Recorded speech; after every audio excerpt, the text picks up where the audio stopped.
So last time we saw Savitri's mother pleading to Savitri that she must make another choice. She had already chosen Satyavan as her life partner. They had met in the forest. They had pledged to be together. And Savitri says, "My trust is sealed to him. My faithfulness, my obedience, my contract, my obligation, everything is already fixed with him, and I cannot change. I'm not going to change it." That is exactly what it says. Then Savitri's mother tells her a few things about the worldly wisdom.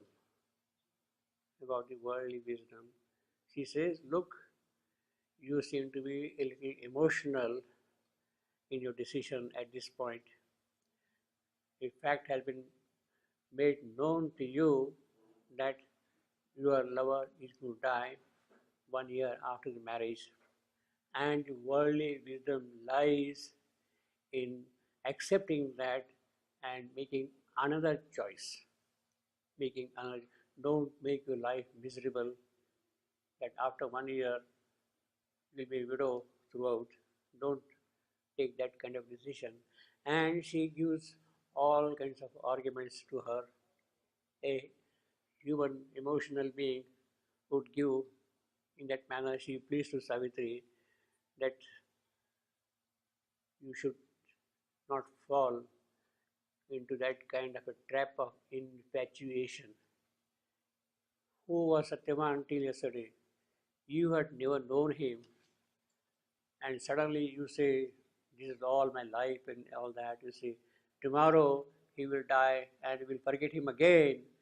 So, where is the question of permanence of love in this world? It does not exist at all, you see. So, the worldly wisdom lies in following what she says: follow the middle path. Follow the middle path. She uses the phrase the middle path.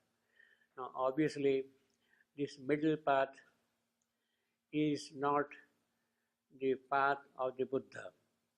The middle path is not that eightfold path or the path as given by Buddha. She doesn't mean that. And obviously it cannot be Buddha's path because the story happened long, long, long before Buddha's arrival on the scene, you see. For Savitri's mother, the middle path is a human path. Follow the human path. You are neither an animal nor a god. You are a human being. You are a rational being, and follow the law of reason, follow the law of mind, be reasonable, and take a proper decision according to that.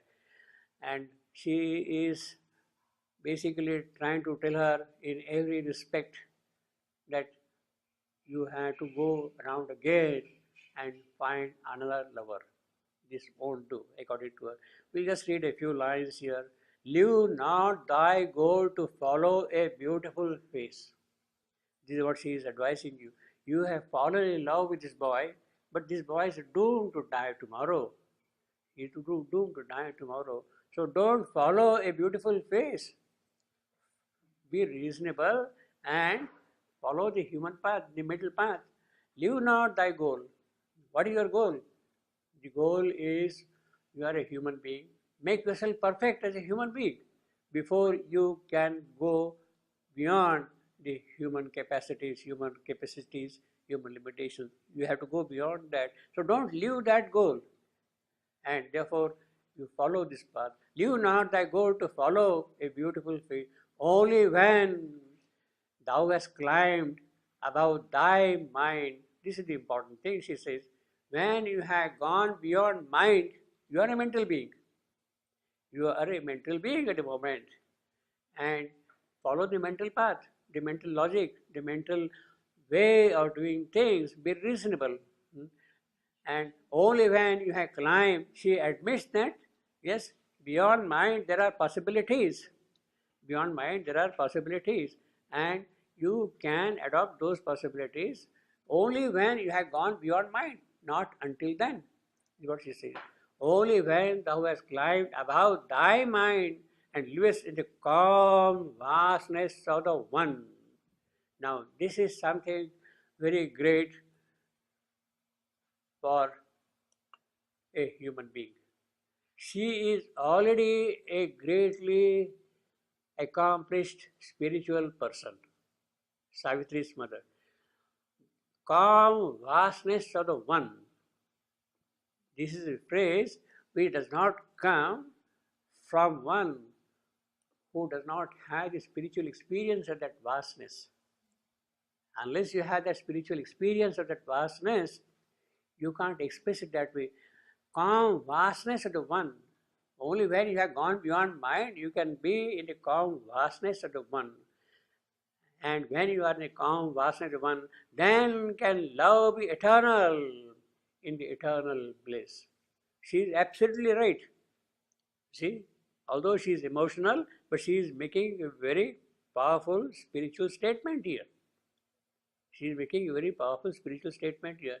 Can love be eternal in the eternal place? You have to go beyond mind. You have to live in the vastness of the One. Then only love can be eternal in the eternal place. She is quite convinced, so to say, that Savitri does not have that experience yet of calm vastness of the One. If she has that experience of the calm vastness of the One, then she could talk the way she was talking. She doubts whether Savitri has that experience at all. She is talking from a purely emotional point of view, according to him, according to her. Can love be eternal in the eternal bliss, and love divine replace the human tie? This is a perfectly correct spiritual statement. The whole thing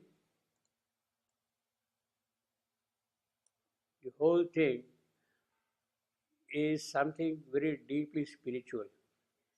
Now, although Savitri's mother, her name is Malavi in the Mahabharata story, Malavi, although she is emotional, she is attached to her daughter, she is concerned about her future, she is still agitated as a human being, yet the depth of her spiritual calm is such that she can make statements like this.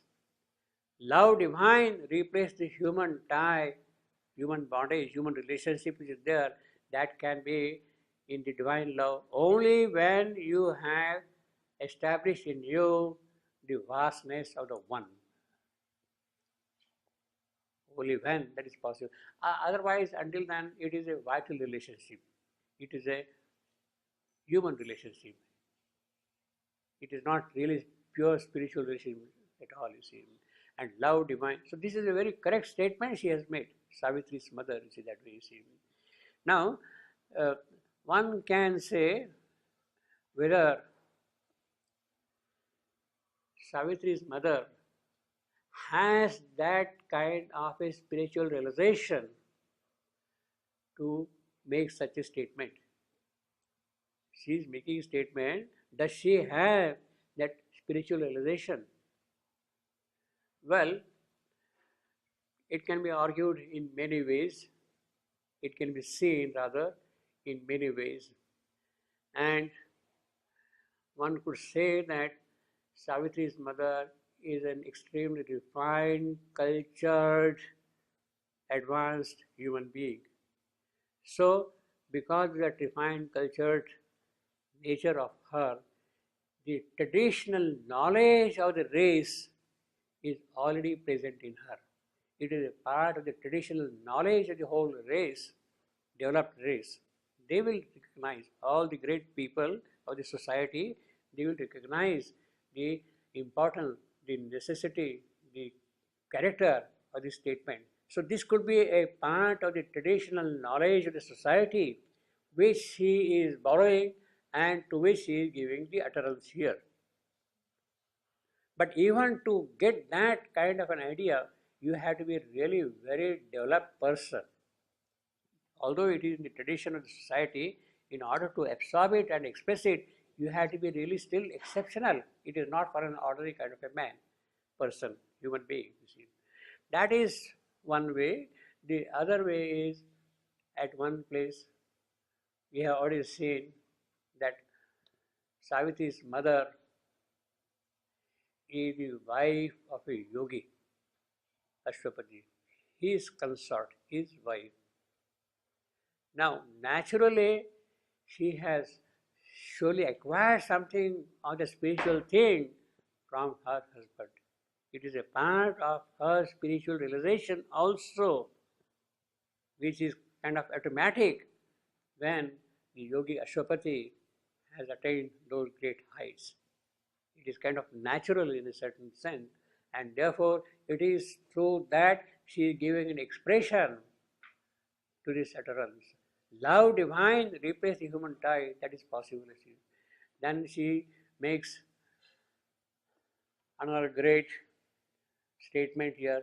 There is a shrouded law and austere force. Shrouded law, we don't know the working of supernature here in this creation. We don't know that. There is an austere force, very stern, firm, and what it decides, it will be done. It bids the strength, the undying spirit. Now, are you ready to bear that austere force? She is asking Savitri indirectly, are you really prepared that you can bear that force, that bids thy strength, thee strengthen thy undying, your undying spirit, can it really bear that force, that strength? It offers a savior benignances. Yes, all kind of beautiful gifts it will give you. Gracious things will happen to you and all that. But are you capable of holding them? Are you prepared? Are you ready? You are still a young girl. You have not gone through the yogic process by which those things can be realized. You see. Of work and thought and measured grave delight as steps to climb to God's far secret heights. So these are the steps by which you go to the topmost levels of God. Are you ready? Have you prepared yourself? I see you only a young girl, and I don't know whether you have that kind of a spiritual quality, that spiritual stuff in you, which can bear the strength, the power, the force of those benignances, those happy boons which the gods can give. See, you have to be really prepared. Even you may wish that God should give us blessings and all that thing, but we should be really ready to receive those blessings. Some kind of a support, some kind of a preparation is required on our part to receive those boons, you see. As steps to climb to God's far secret heights. You are climbing up, up like that. But are you ready? She has a very genuine doubt about her daughter. But if it is so, then is our life a tranquil pilgrimage. Then all the turmoil, all the conflicts of life, they disappear and it becomes a pilgrimage, a march towards your goal, towards your God divine. Each year a mile from the heavenly way, each dawn open into a larger light. When you are ready like that, when you can bear those benignances, then each dawn opens into a larger light. Each day brings new spiritual light, spiritual power, spiritual truths, spiritual happiness to you constantly. Each day will bring you, if you are open to that kind of a thing. Then the new way opens out, heavenly way opens out to you. Then each dawn opens into a larger light. What a beautiful line, poetically also, rhythmically. Each dawn, you see, you can scan it very beautifully like this one, this line. Each dawn, you can leave a stress on each also. Each dawn opens into a larger light. See, that is the rhythm. Each dawn opens into a larger light. You see, in other words, the first food each dawn is strong. It is spondy. What is called spondy. Opens. It starts with a stress syllable. Opens means the long short. Opens, long short. That is called a trochee. Same way, N2 is a trochee. Long short. Then here the fourth food is a large. You see here a large, light. Fifth food is light. A large, light. See, that is how the food goes here. So you have got here a spondy, you have got a trochee, you have got a trochee, you have got an am, you have got an am. That is the metrical scansion of this beautiful line. You see, it's so simple, but poetically it's a very powerful line, and the amazing effect has come because of two trochees introduced in the middle of the line. Opens and to. See, that gives a kind of a thrust to the whole thing, you see. Force, you see. Each dawn opens and to a larger light. That is how the will goes. Larger light. Thy acts are thy helpers, or events are signs. Waking and sleep are opportunities. Yes, make use of them. Whether you are asleep or whether you are working, whether you are in waking, that is called Jagrata in the Sanskrit terminology, Jagrata, or sleep, that is Sushupti. Whether you are waking, whether you are in Jagrata or in sleep, they are all opportunities for you. Sleep also is an opportunity, because sleep in the psychological sense would mean lying in the superconscient state, being absorbed in the superconscient state. That is what sleep means, being absorbed in the superconscient state. No activity there, nothing there, but you are completely drawn into that state, tranquil state. Waking and sleep, and therefore when you are lying in that superconscient sleep, it becomes an opportunity. Things really start happening to you then, not when you are active and working. But here, see, now these statements again don't come to an ordinary person. Savitri's mother is a spiritually advanced person. See, this statement does not really come to an ordinary person. She is a spiritually advanced person. Waking and sleep are opportunities. Who is going to say that? You see, given to thee by an immortal power. Yes, these are the gifts given to you. Sleep or waking, they are the gifts given to you. For what purpose? To grow in that. Given to thee by an immortal power. So canst thou raise thy pure, unvanquished spirit. Because those opportunities are given to you, you can raise your powerful spirit to greater heights. Unvanquished. Nobody can conquer it. Unvanquished spirit. Till spread to heaven in a wide whisper calm, indifferent and gentle as the sky. It greatens slowly into timeless peace. Now this is absolutely spiritual, and Savitri's mother cannot speak these things just on the basis of traditional knowledge, the knowledge of the race. She cannot. She has that experience, and therefore she is able to express that thing. Greatens slowly into time. You can't speak of timeless peace unless you have felt that timeless peace somewhere. You have to feel that timeless peace. So that is how Savitri's mother is dissuading Savitri from her present choice. She has chosen Satyavan, and she has made a very powerful plea. Keep aside that choice and take your chariot once more and move around the world and find some another youth. He may not be as great, as noble, as handsome, as beautiful as this boy, but that is a sacrifice worth making according to her, because that will not make your life miserable. It may be a choice not as great as this, it will not make your life miserable. So that is the wisdom. Now she is given human wisdom. She is pleased. It cradles slowly into timeless peace. But she has now made the final thrust. What is the immortal power given? Waking and sleep are opportunity. Take those opportunities. You have been made aware of these faculties. Be aware of them and proceed accordingly. Now, again, this powerful plea, which is emotionally charged, because she is her human mother.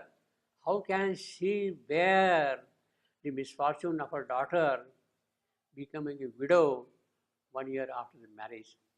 She cannot. She cannot. She will not. So she is putting forward every kind of argument, trying to dissuade her and pleading her make another choice. Savitri's mother, Savitri says no. She says, now this is a short, brief assertion of Savitri. This is what we want to see. Just 12 sentences. She has replied to all the points raised by her mother, and she kind of dismisses what she had been told by her mother. But Savitri replied with steadfast eyes. She is firm. She is not going to budge from a choice, from a decision. Steadfast eyes, constantly looking into the face, into the eyes of her mother. She is peering into her eyes constantly. And she will tell her, look, mother, what you are saying may be true or whatever, but I have made up my mind. I am helpless. I can't do anything else. My will is a part of the eternal will. Now Savitri is making a very, very big statement. At once, in response to what Savitri's mother has told her, she is making at once a very big statement. My will is part of the eternal will. I have chosen Satyavan because my will is identified with the will of the Supreme. Once that identification is there is no question of making any change in that. My will is part of the eternal will. And she is, of course, very particular to say that it is only a part. Savitri's will is only one aspect of the Eternal's will. The Eternal has many things to do in his will. He has many things to do in his will. One aspect of that will is what Savitri has recognized, and she has identified herself with that. In other words, the immediate implication of that eternal part of the eternal will. Eternal has many dimensions. Many windows will open out for seeing and observing things for the eternal. Savitri's is fixed. Savitri's main mission here at this point is concerned about the conquest of death. About the conquest of death. That is her immediate mission. And it is in that, but conquest of death is at this stage the specific mission of Savitri. That is not the total will of the Supreme. The total will of the Supreme is not conquest of death for what? Something else has to happen beyond that. Your objective, your mission, your work is assigned with that. But something else has to also happen in the sequel of that conquest of death. And that is the totality of the will of the eternal. But Savitri may not know all those aspects. She says, as far as this part is concerned, my will is one with the will of the eternal. And that is enough for me. My fate is what my spirit strength can make. My fate is what my spirit strength can bear. My strength is not the Titan's, it is God's. Now, well, my strength is not the Titans, it is the gods. It is gods.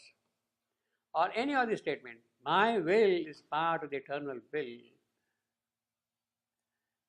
Savitri, while asserting the identity of her will with the will of the Supreme, is making a very, very big statement. He is making a very, very big statement.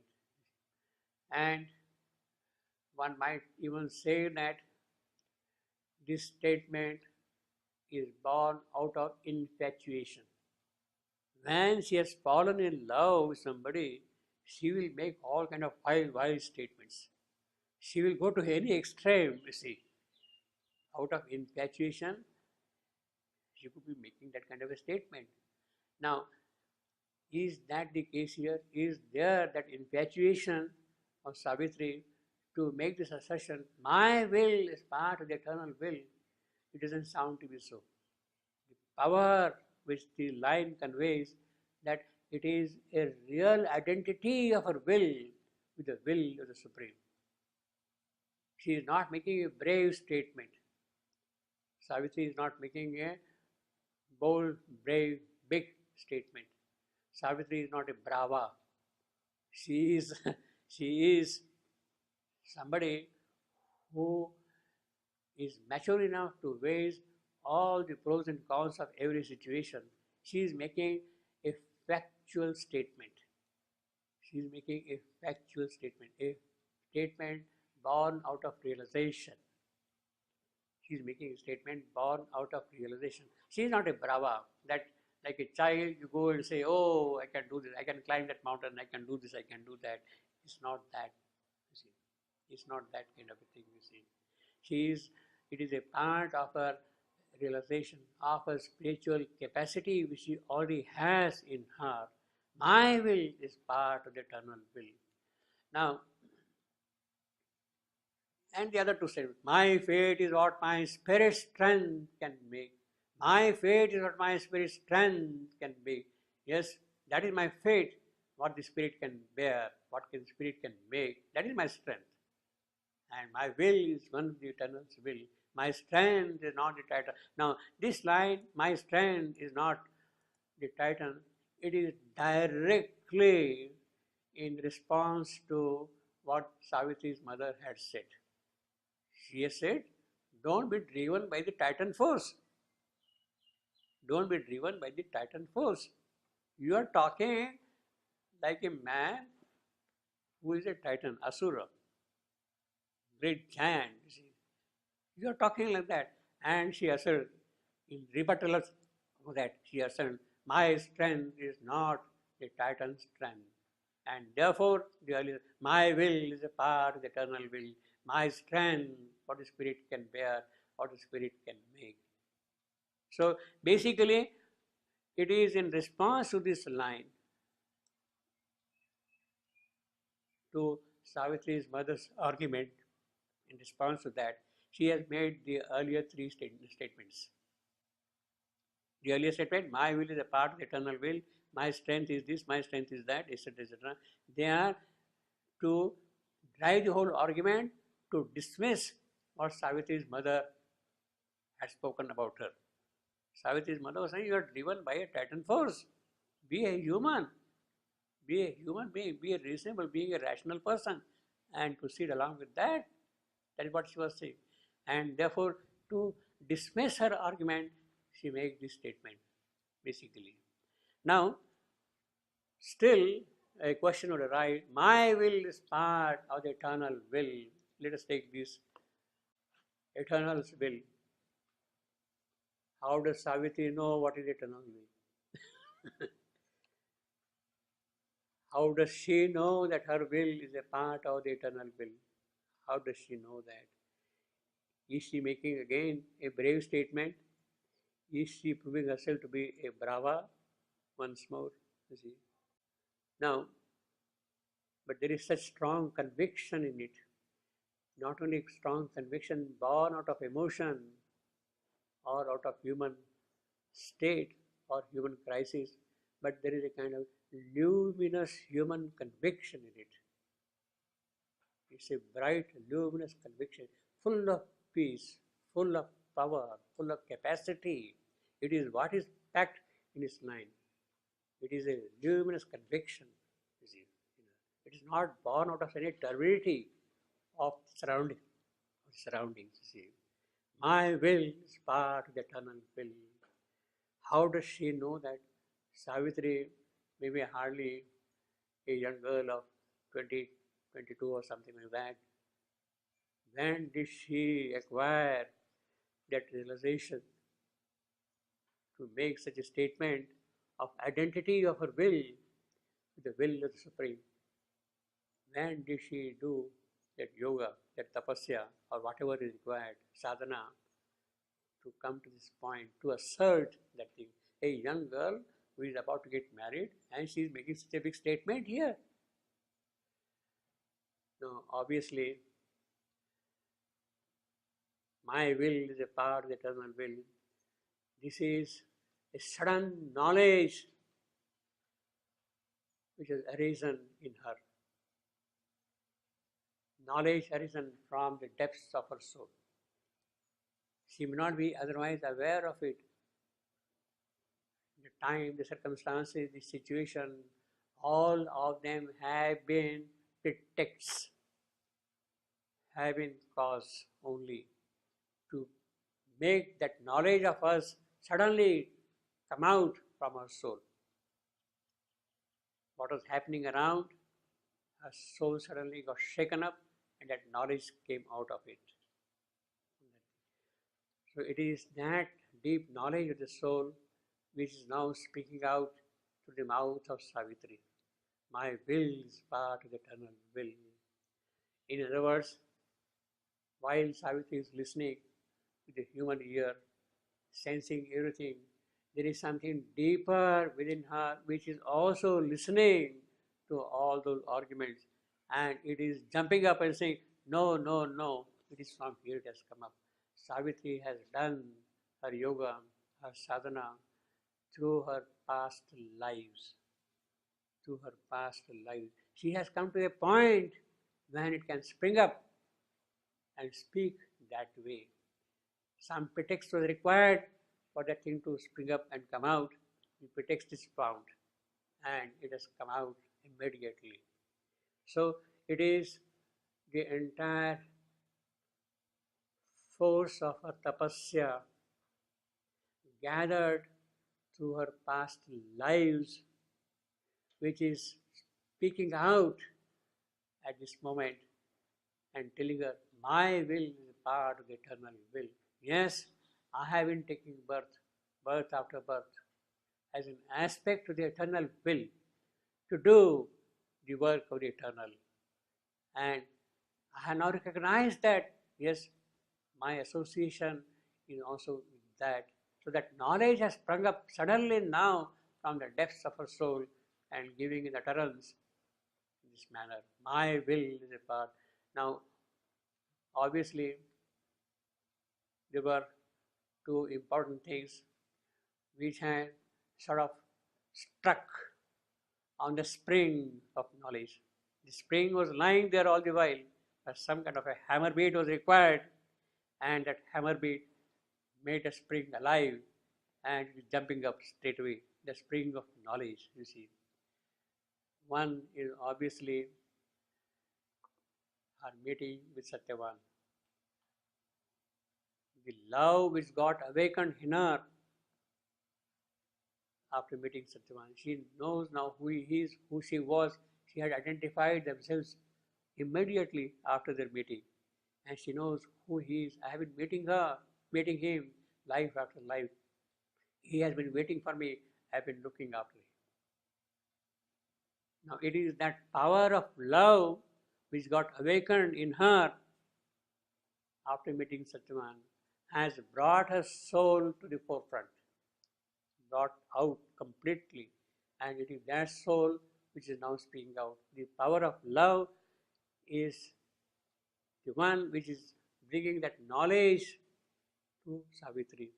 At the same time, there is something equally significant. When Savitri met Satyavan, at that time she had the least idea of what was going to happen 1 year after the marriage. When they met, she had the least idea. Yes, we have recognized each other's identity. We have grown together through ages, through life after life. But that did not still give her knowledge that something calamitous is going to happen tomorrow. So, although the power of love is there, that power of love does not disclose the doom which was waiting also. That waiting doom was made known to Savitri by Narad. That is the important contribution of Narad. By disclosing it, yes, you have discovered love, but Savitri, there is a doom also standing in front of you. What about that? You have found love. You have to also find doom. Your part of the mission lies not only discovering love, but also doom. You have to tackle doom.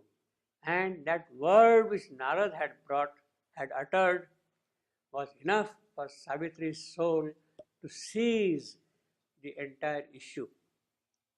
Why I am here, what for I am here, that whole issue is seized by Savitri's soul.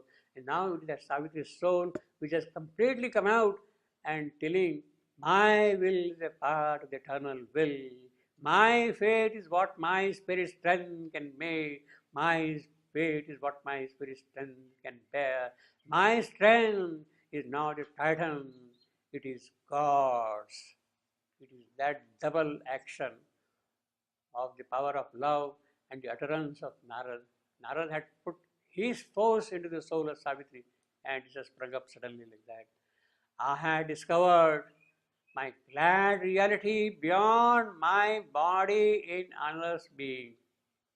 I have found the deep and changing soul of love. This is what now Savitri says. I have found the deep and changing soul of love. She says that I have found that. Now there is a necessity for me to go anywhere else. What for? When I have discovered the soul of love, I don't have to go around anywhere now and finding it. It's there only. I have discovered my glad reality. That is my true reality, my happy reality. My true happiness is there in that, beyond my body. Yes, it is not the spiritual Savitri. Beyond that, in him I have discovered that. I have discovered my glad reality beyond my body in another's being. I have found the deep and changing soul of love. Now this is important. Beyond my body in another's being. See, Savitri may be divine and all that. Of course, she is divine now. She will discover also her full divinity later on. She has taken the human form. She is fully human at this stage, and she has discovered her glad reality also. Still, it is not her body. It is of, in a certain sense, not of much consequence. Her body. It has been discovered in somebody else's body. Somebody else's body. Body in another's being. It is the identification of my being, my physical, with the physical of somebody who is ready in that respect. That is more important. That is the true love. That is the true reality. That is the true gladness of their coming together and meeting. That is the true gladness of the coming together. That is the reality, you see. I have found the deep, unchanging soul of love. Because you see, then how shall I desire a lonely good? If it is so, then look, you are telling me something which I cannot accept now. She is pleading to her mother, telling her very sweetly, sorry, I cannot accept you. Once I have got this thing, then how shall I desire a lonely good? Because I discovered in somebody else's body that reality, it is not Savitri alone, lonely, who is going to find happiness. You see. Or slave aspiring to white vacant peace. Yes, I might go and live in the vacancy of peace, pure peace and all that. I may be totally absorbed into peace, forgetting this world, this creation, this problem, this issue, everything. I might completely forget about it. I might get totally absorbed. The endless hope that made my soul spring forth out of its infinite solitude and sleep. Why my soul has come? Soul has come from the solitude, from the sleep, to find identity in the body of somebody else. My body in another's being. It is to identify, to refine that thing, to discover that thing, that I have come here. Endless hope that made my soul spring forth. My soul spring forth out of its infinite solitude and sleep. It was very happy there in the transcendent. It had no worry at all. It could have remained happy also there. But then that would have been only within myself. I had to discover in another's being. That is the whole thrust she is making. My spirit has claimed the glory for which it came. So now suddenly Savitri has awakened to the mission of her life. Why she has taken birth? Suddenly she has realized that, yes, I have taken birth for this. My spirit has claimed the glory for which it came. What is that glory for which it came? To discover in another's being. That phrase is there. In another's being. It is for that purpose I have come here. In other words, identification with Satyavan is the identification with the soul of the earth, with this creation itself. And it is an identification with that my true mission is going to get fulfilled. The endless hope that made my soul spring forth. My spirit has gleamed the glory for which it came, beating of one vast heart in the flame of things. This is pure poetry, and Savitri is extremely poetic, you see. Beating of one vast heart, it is the heart of the one, of the supreme love which is beating in every heart. I had to identify myself in that way with every heart, beating of one vast heart in the flame of things. Those who are aspiring, those who are alert, those who are aligned to the reality, it is in them that heart must beat. And I must discover that. And my eternity, clasped by his eternity. Now, Savitri is speaking of two eternities. She is speaking of two eternities. I don't know what's two eternities mean, but we can keep on talking about them, you see. My eternity clasped by his eternity. All the divine qualities, all the enduring qualities, all the greatnesses of the spirit which are in one, they form one eternity. Now, there are certain greatnesses which are unique to Savitri, and it is those greatnesses which will constitute her eternity. The unique qualities of Savitri, unique spiritual aspects of Savitri, they will constitute her eternity. In the same way, there are certain unique aspects of Satyavan. And those unique aspects, those enduring aspects, it is they which will make Satyavan. It is these which will make Savitri. And these two uniquenesses coming together is the meeting of two eternities into one. Yes.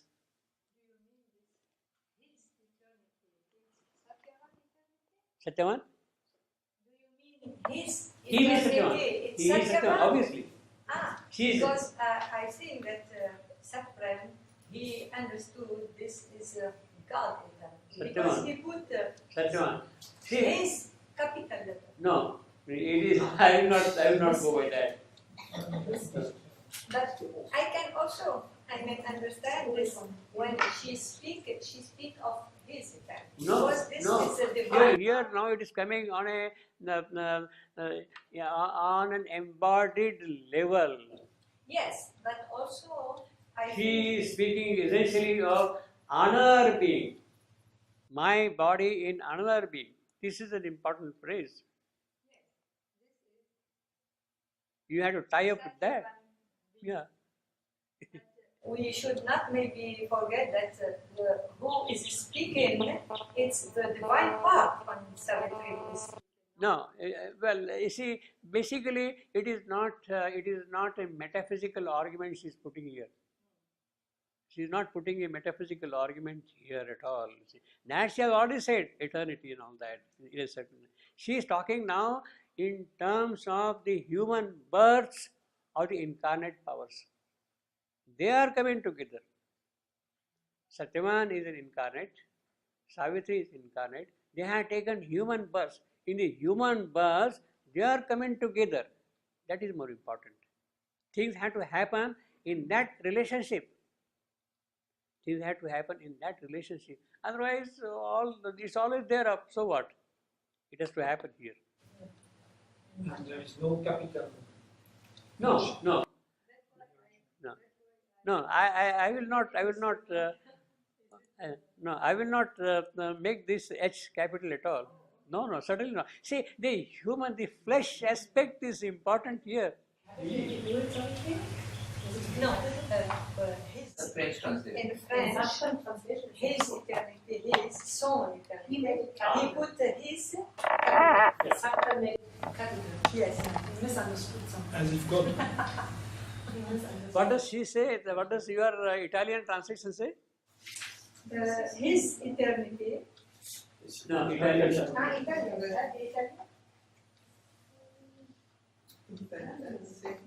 His eternity.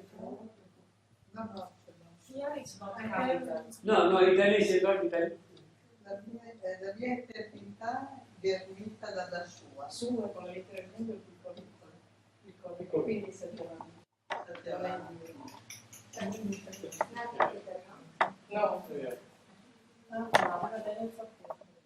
In any case, this is at the see, the whole dialogue is at that level. In fact, that has to be convincing in that manner. Otherwise, it has no relationship, you see. I will say, I will go by this. He stands for Satyavan. Yeah. let us not kill him too early. Yeah. And when she says he is eternity, you see, when she says he is eternity, my eternity, what does that mean? If it is the God's eternity will embrace everything already. Okay, but I can argue something else. Okay. When she said in the before, she said my fate is yes here. My fate is what My spirit strength can bear. my fate is what my spirit strength. My will is part of the No, eternal. will, there you are. What is the eternal? No, this eternal is the supreme. Okay. So compared to this meaning, Yeah. she is speaking of the eternal will. Yeah. And she spoke also of, she said, my strength, it's not the Titan, it's God's one. Yeah. So, this, I understood, it's the divine mother part in Savitri, who is speaking. You see, in this statement, basically, there are two things. First thing is, she is first dismissing her mother's argument that you are driven by a Titan will. You are driven by a wild will, which is not really rational will, it is sub-rational will. You are driven by that. So she has to dismiss that thing first. And she is in the process saying that, look, it is not the Titan's will, it is the will which is coming from above, which is driving me. So the question of Satyavan does not arise here. No, but saying like this, she can mean my eternity. She speaks about the This side, yeah. divine eternity. Obviously, because she says that, look, I mean, what I am now seeing is it is coming from some higher source. That is, she has recognized that. Her will, she has at once identified now with the will of the Supreme. She has identified. And she says part. She is very particular. She is very precise. You see, she is very correct, you see. She is not saying, my will is the Eternal's will. She doesn't say that. She said, my will is a part of the Eternal's will. See, I mean, in fact, even the mother had said once, no, in the context of Sri Aurobindo avatarhood, she says that he is the emanation of the Supreme. He is the emanation of the Supreme. Direct emanation of the Supreme. That also she says, direct. She doesn't say that he is Supreme. She doesn't say that. That's the beauty of the whole thing. Yeah. Then, yeah, okay. Now she is, my spirit has claimed the glory for which it came. See, now all that has happened now because of this new things happening. My eternity is classed by his eternity. This is a very powerful phrase. What is the eternity of Savitri?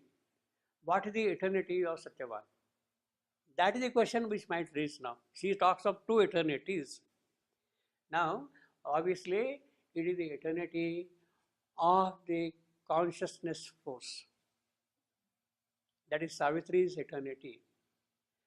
And Satyavan's eternity is the truth existence.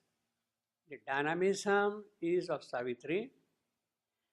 The support, the base, the extension, the field of truth, the idea of force, idea of will, that is Satyavan.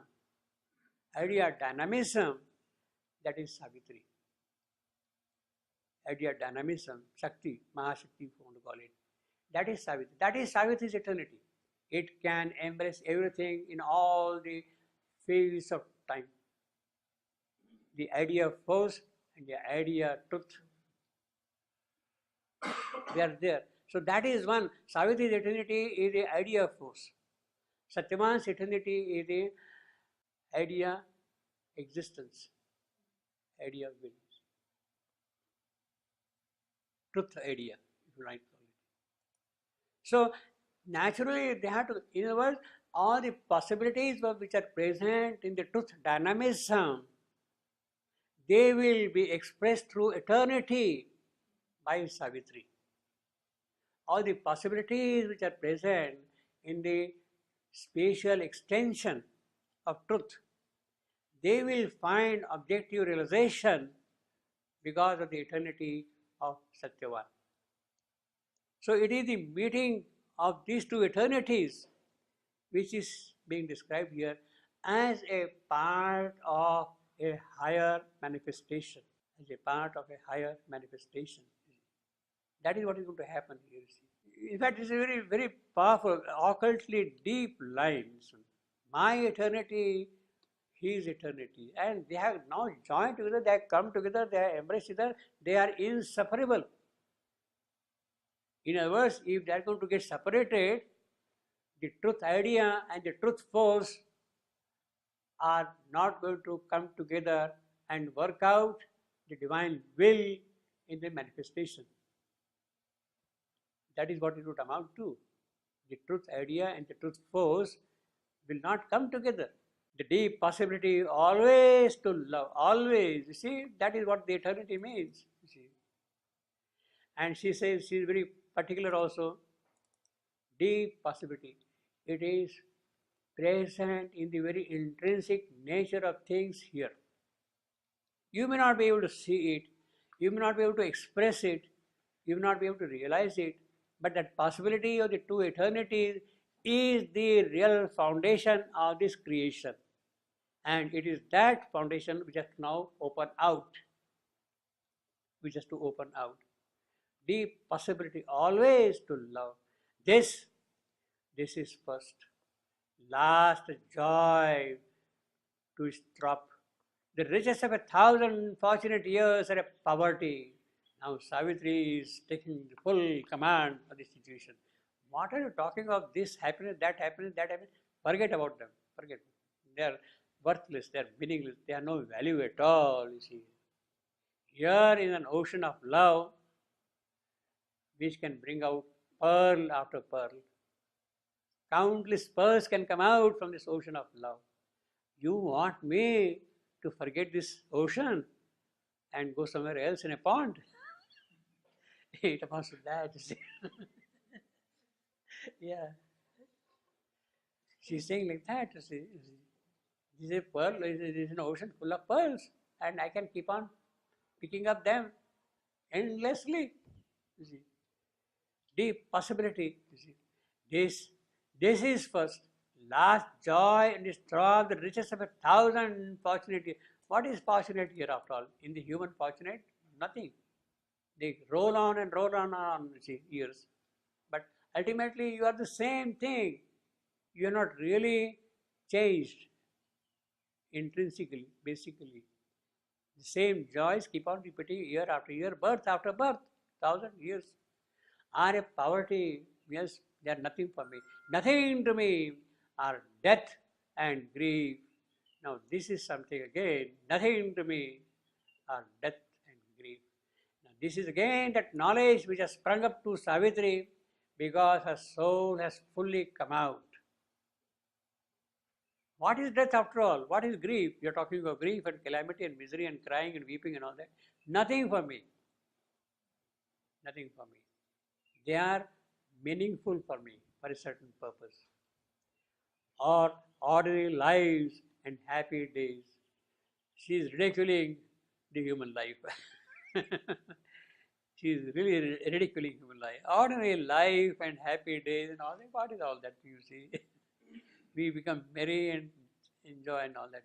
And then she says, and what to me are common souls of men, or eyes and lips that are not Satyavan. She is coming very specifically now, again, once more, you see, he is eternity. She has named him now specifically, you see. And what to me are common souls of men. So this is the commentary on the human soul. This is what we are made of, you see. What to me are common souls of men, or eyes and lips that are not Satyavan. She sees the entire divinity through the eyes of Satyavan. I can't see that thing through human eyes. Human eye has not really grown that luminous, that bright. It has not opened out at all to that vision, to that sight. It has not opened out at all. So how do you expect me to go and embrace an ordinary person, you see? She was going from place to place, traveling for 1 year in search of a life partner, you see. She did not find, she lived in palaces, she lived in royal richnesses in everywhere. No youth she could find who would really bring out her soul. For 1 year she was traveling from place to place constantly. So they are the common souls. They are the common souls. No, that will not do for me. Our eyes and lips are not Satyavan. Our eyes and lips, well, I can understand that they have met each other, they have seen each other, but I don't think the poet has described that they have kissed each other. In the book of love, it is not mentioned that, you see, specifically.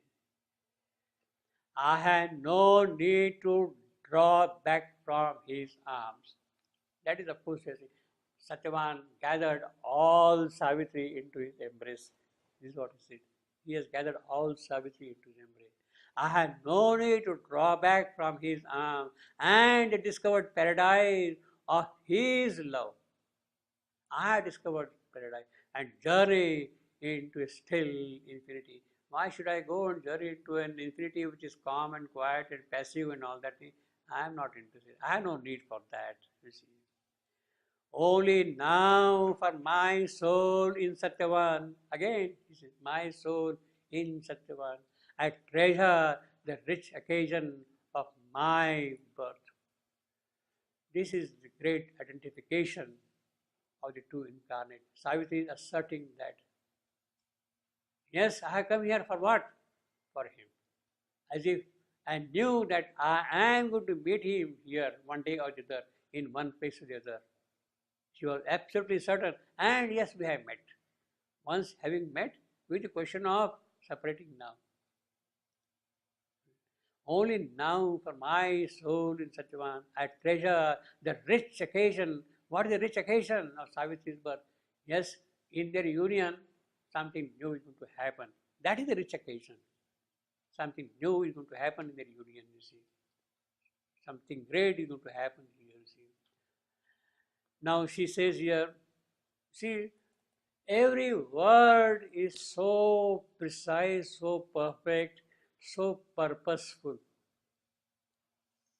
Only now, she says now. She doesn't say, only for my soul in Satyavan. Now I recognize why my soul has come. Until now, until yesterday, I was not aware of it. Even although I made Satyavan and I found some kind of an identity, but now my soul has recognized why I am here. Now, important. It is again that power of Narad's word. Narad has uttered something and suddenly I recognized the value of Satyavan. What he is, now I recognize. When Narad has made a statement, something suddenly has happened and there you are. The dawn has dawned, has opened out. Now, for my soul in Satyavan, I treasure the rich occasion of my, in sunlight and the dream of emerald way. I shall walk with him like gods in paradise. Yes, I am not interested in paradise. I want to walk with him on this earth, in the green forest, on this earth, in the sunlight, in my dream. I want to be with him here on earth, not in paradise, here on earth. But here, while I am walking, I will walk with him as if I am walking in paradise. That is my paradise, like gods in paradise. If for a year, that year is all my life.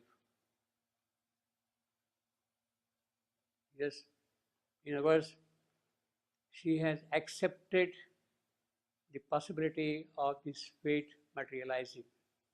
But that year is sufficient for me to prepare myself what to do, how to face the challenge.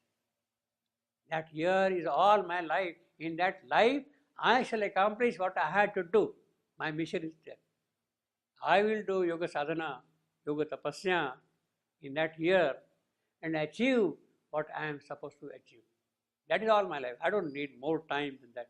In 1 year, I will be able to achieve all that. If for a year, that year is all my life. And yet, I know this is not all my fate, only to live and love a while and die.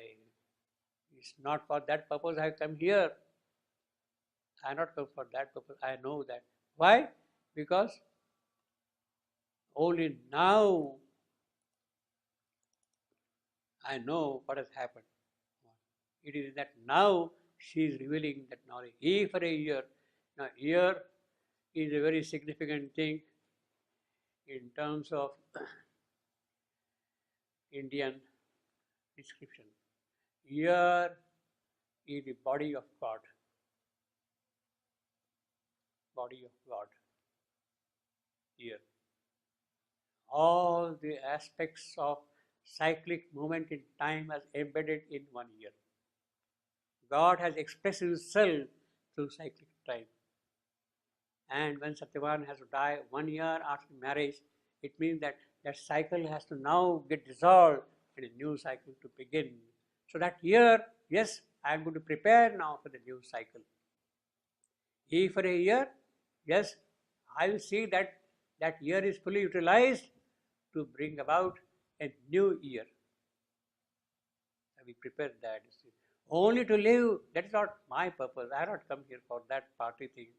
Against, for I know now why my spirit came on earth. He is asserting once more, now why my spirit has come here, and who I am, and who he is, I love. Not only myself, but who he is, that also I know now. Narada has told me, and suddenly he had that knowledge has come, that revelation has come to me. That revelation that dawned on me, who I am, who he is. For I know now why my spirit came on earth, and who I am, and who he is, I love. I have looked at him from my immortal self. I have seen God smile at me in Satyavan. I have seen the eternal in a human face. Well, what can we say about that? You see, she has that realization now. Now that knowledge has come to me, that knowledge, that understanding, that revelation has come to me, who is. I have understood everything. I have seen the eternal.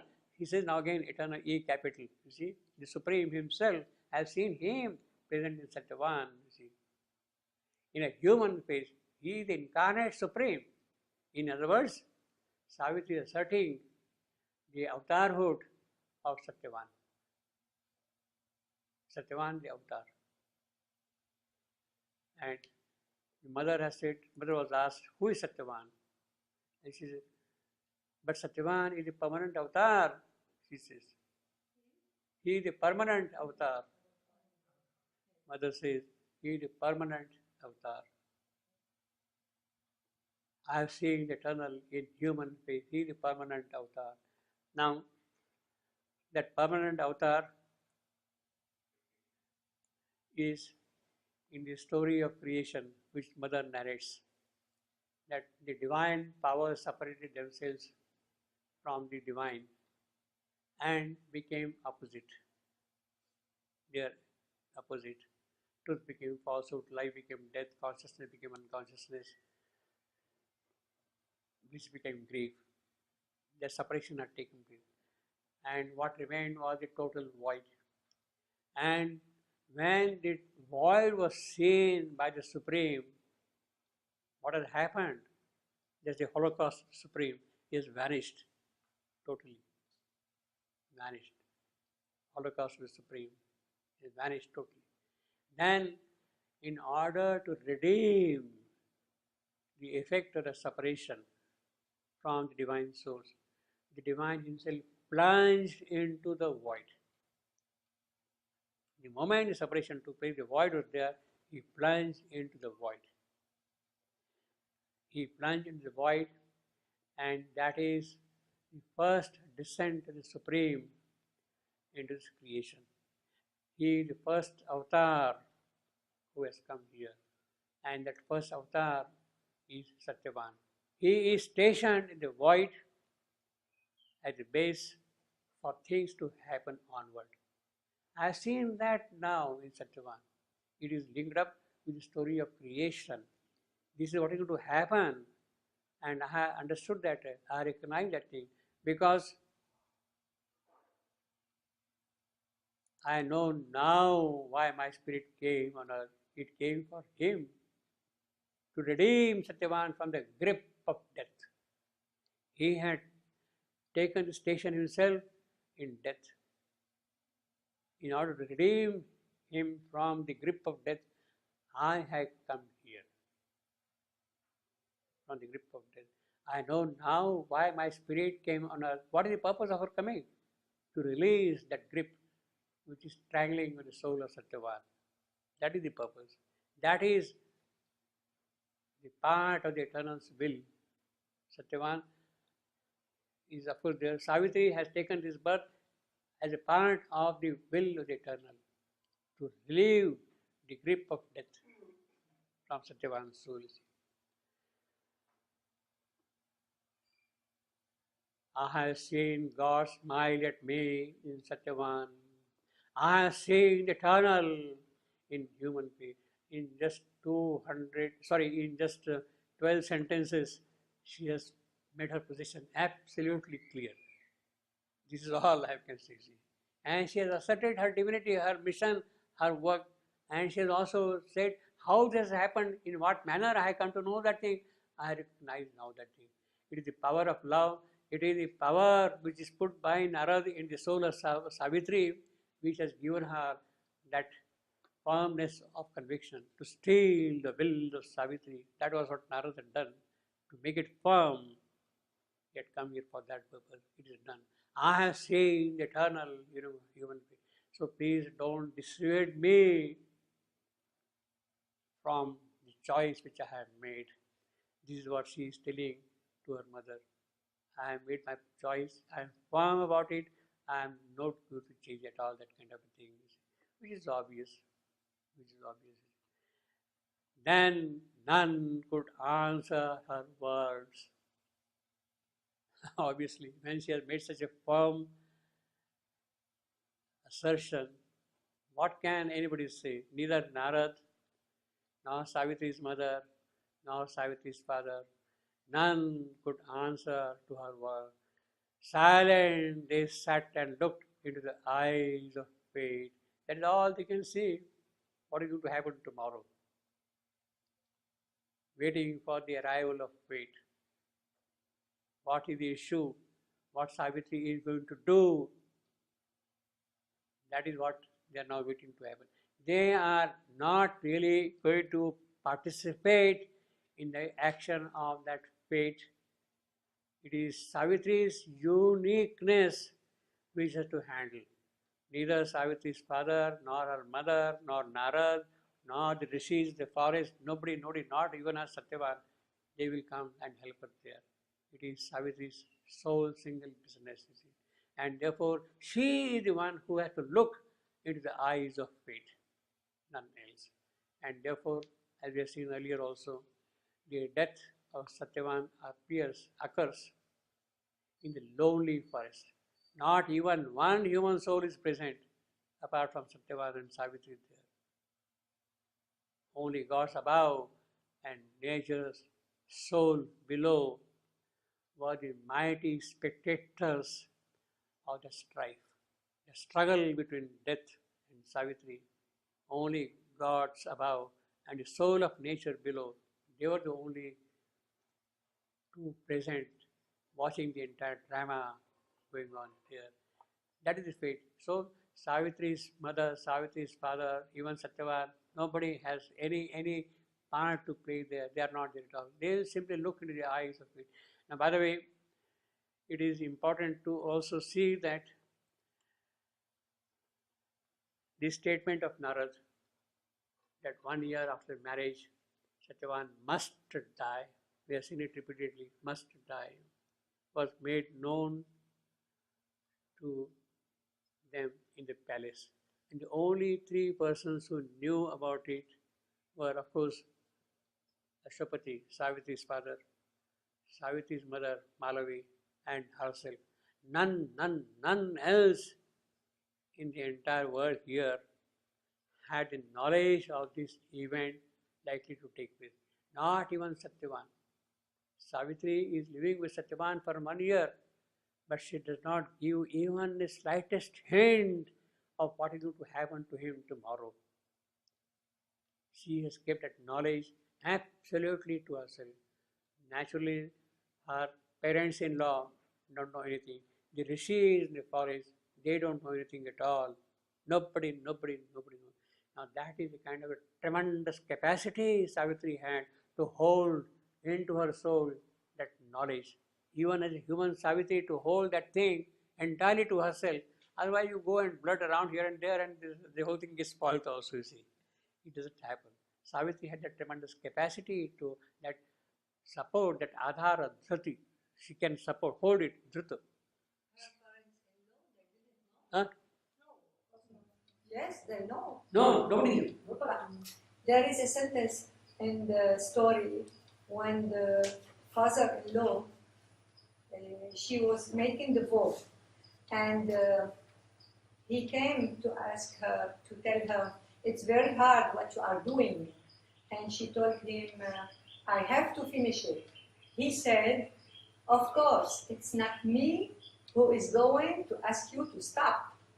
What does it mean? It means he knows she is making this. No, see, no, that story, the original story in the Mahabharata, Yeah, in the Mahabharata. no, it is absolutely silent. He didn't know the No, father-in-law. in the Mahabharata story, it is absolutely silent. No, So what he means by this? she says, I have great will to accompany my husband today to the forest. For what? She does not disclose. I have great desire to accompany. Please grant me permission to accompany my husband.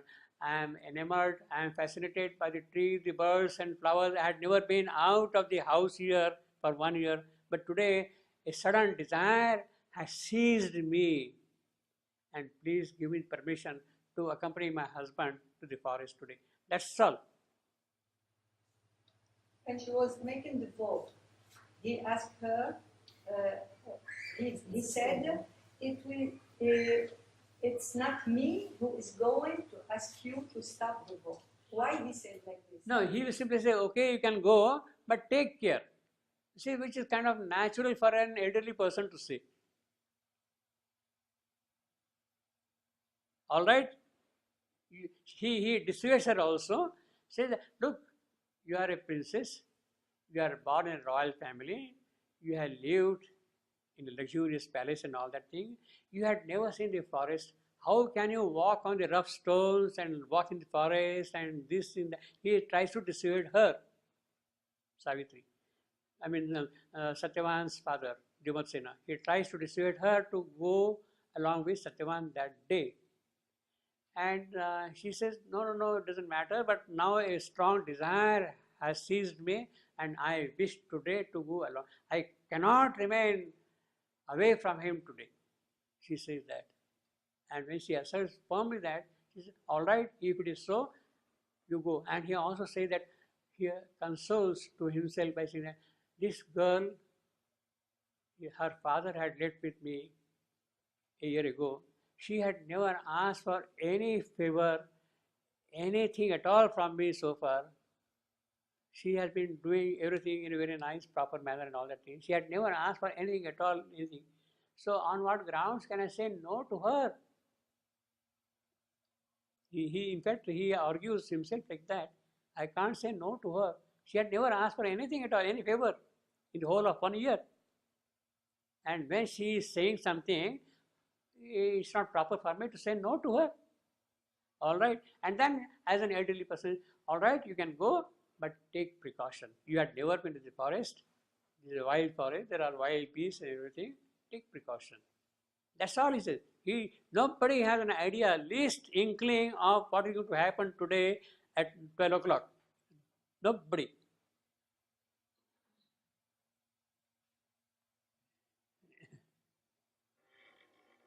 That is the story of Mahabharata proposition. In fact, that way, the Mahabharata poet, he is also a yogi. He knows all the nuances.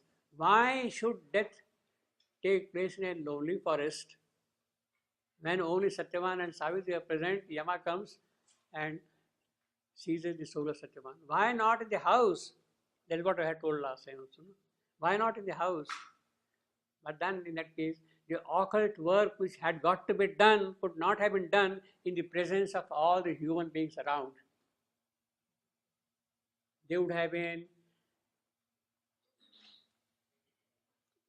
kind of an obstacle in their occult work. They would have been weeping and crying and call the doctor, call this thing, that thing, and her occult work would not have been done. It had to take place in a forest, when only God above and nature's soul below, they are the mighty spectators of the strife. It is face to face that they are to meet. So, see, there is so much packed spiritual intensity in the original story itself. Mahabharata Savitri, Vyasa Savitri says, this is how it is. And it is perfectly, the occult reason is very deep there, very understandable. In fact, even in the ordinary cases, what happens when somebody is practicing occultism, you shut yourself in a room so that nobody comes and disturbs you. And you put a guard there outside the door and not allow him to enter in. It is sort of common, understandable. But here is an open story, and therefore the occasion is death must take place in the lonely forest, in the Shalva woods, under a kingly tree, a majestic, mighty tree, because it is under the tree things will start flowering up, will bearing fruit. The kingly tree, it is that tree which will bear the fruit of tomorrow, of new manifestation. It has to be that. So the story is very well knit, very tight story. You see, it is occult terminology, it is occult implications, it's a very tight story. You see. Although it's not elaborate, and that was not the purpose of Vyasa to elaborate in that manner, but all those spiritual and occult elements are intensely present there, and they are very, what shall I say, dense like a diamond, shining, all those elements. You see. They are there always. You see.